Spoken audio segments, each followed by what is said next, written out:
It was a cold evening in 2003 in New Orleans. Inside a small downtown diner, Michael Turner, a humble black waiter in his 40s, was finishing his late shift when two shivering orphans appeared at the glass door. Their clothes were torn, their faces pale from hunger, and their eyes filled with quiet desperation. The manager frowned and told them to leave, but Michael's heart couldn't bear it. Ignoring the rules, he invited them to sit at a corner booth, away from the glaring customers. With the few tip dollars he had earned that day, he ordered them warm soup, pancakes, and hot chocolate. The children ate slowly at first, then with growing hunger, whispering soft thank yous between bites. When they finished, Michael packed extra food for them and slipped a few bills inside the paper bag. "Someday," he said with a gentle smile, "when life gives you more, help someone else."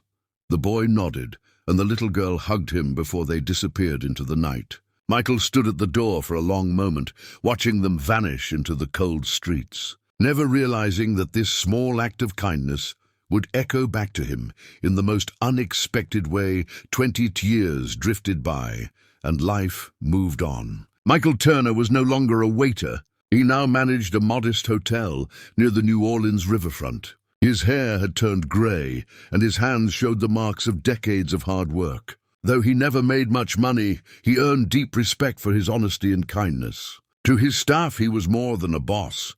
He was a mentor, always ready to listen and help. One rainy evening, the lobby was quiet except for the sound of jazz playing softly on the radio. Michael stood by the glass door, watching the rain fall when a sleek black Rolls-Royce stopped outside. The car looked wildly out of place in front of his humble hotel. A uniformed chauffeur stepped out and opened the back door. From it emerged a well-dressed man and woman, both in their 30s, confident yet graceful. Something about their faces stirred a faint memory, but Michael couldn't place it. The man smiled warmly and said, "Mr. Turner, you probably don't remember us." The woman stepped forward, her voice soft but steady. "We were the two children you fed one winter night." Michael froze, his heart pounding as the past came rushing back.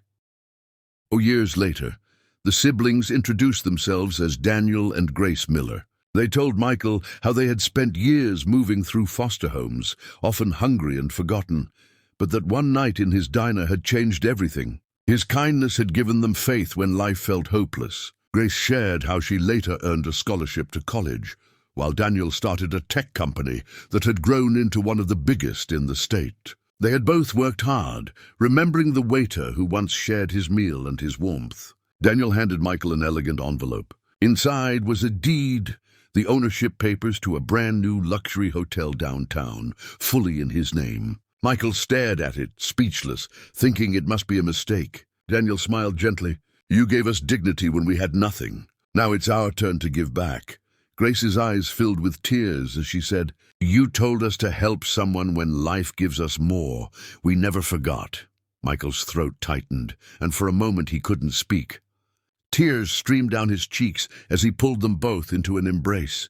In that quiet lobby, 22 years of gratitude, kindness, and destiny. Weeks later, Michael stood before his new hotel, a sleek, modern building with floor-to-ceiling glass windows reflecting the sunset over the Mississippi River. Above the entrance, a simple golden sign read, "The Turner."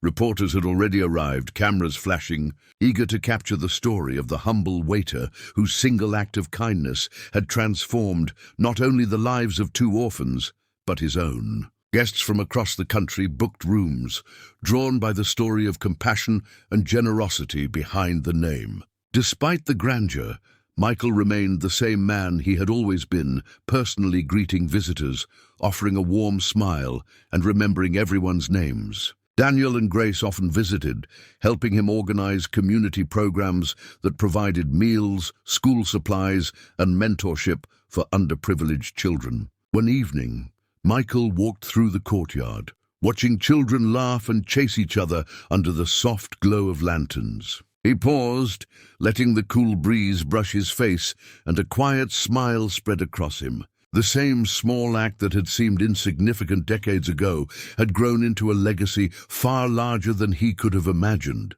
Parked near the entrance, The Rolls-Royce gleamed in the fading light, not as a symbol of wealth, but as a reminder of how a single act of kindness can echo across years, changing lives in ways one could never foresee. Finally came full circle.